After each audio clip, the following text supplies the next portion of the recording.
Hi everyone, I am Shomodit Chakraborty, a second year graduate student at Vanderbilt University. Today I am going to discuss about the paper called Distance Estimation with Mobile Augmented Reality in Action Space: Effects of Animated Cues.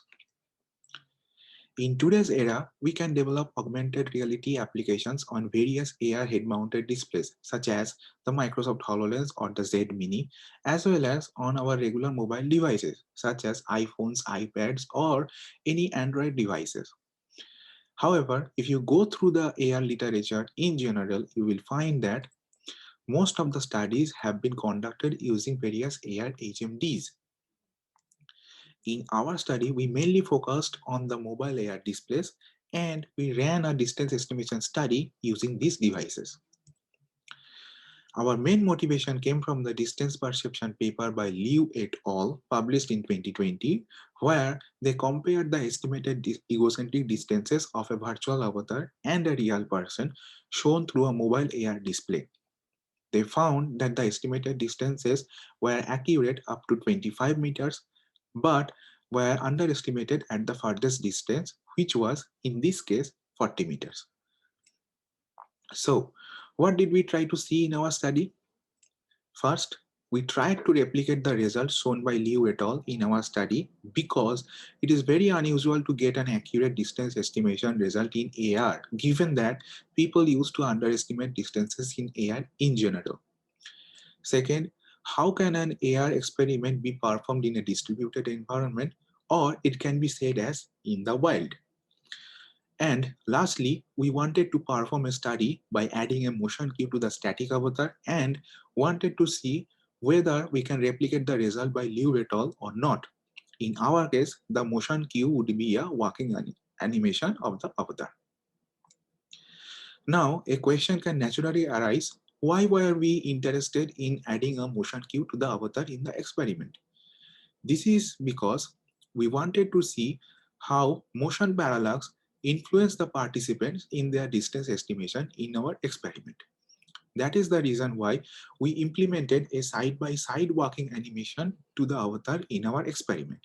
Here, the observer did not move, whereas the avatar walked side by side or stood at various distances from the observer. Let's talk about a little bit of our experiment now. Because of the pandemic, we were unable to run this study in our lab, and that's why we distributed our app, How Far Am I, via the Google Play Store and the Apple App Store so that people could easily install and run it in their devices. At the end of the experiment, this app automatically sent the data back to us via email.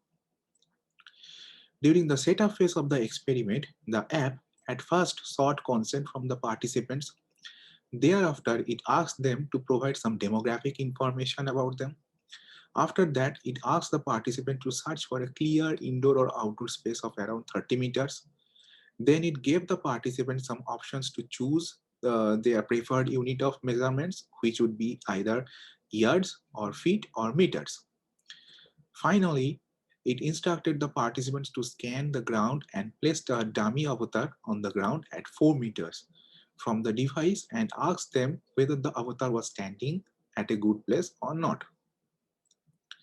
After the setup phase, the actual trials of the experiment started to take place. In each trial, the app chose either the static avatar or the avatar with motion randomly. It then chose either 10 meters or 18 meters or 25 meters from the device at random and placed the already chosen avatar at that distance. After that, it asked the participants to estimate the egocentric distance of the avatar, and this process went on for 12 trials. At the end of the last trial, the app asked the participants a survey questionnaire about their overall experience on the influence of the walking avatar and the static avatar in their distance estimation process. Here is a view of both the avatars around 10 meters. We have implemented shadows of the avatars and a reference cube of side 1 meter, which was shown in each trial of the experiment to help the participants to estimate the distances easily. Now let's talk about the results of our study. We recruited 25 participants from the USA and India, and we ran a within subject study. The result is shown in the graph. The magenta line is representing the estimated distances of the standing avatar. The cyan line is representing the estimated distances of the walking avatar. The red dotted line is representing the veridical estimations. The mean estimated distances had been shown at 10 meters, 18 meters, and 25 meters. The error bars indicate one standard error of the mean for each distance. We ran a 2x3 repeated measures ANOVA on the mean estimated distances, and we found that the estimates increased with actual avatar distances. Surprisingly, we did not find any effect of avatar animation in distance estimation by people. The reason for this could be as people were relatively accurate at distance estimation through mobile AR displays shown by Liu et al. And added motion cue provided little benefit to their already accurate estimates.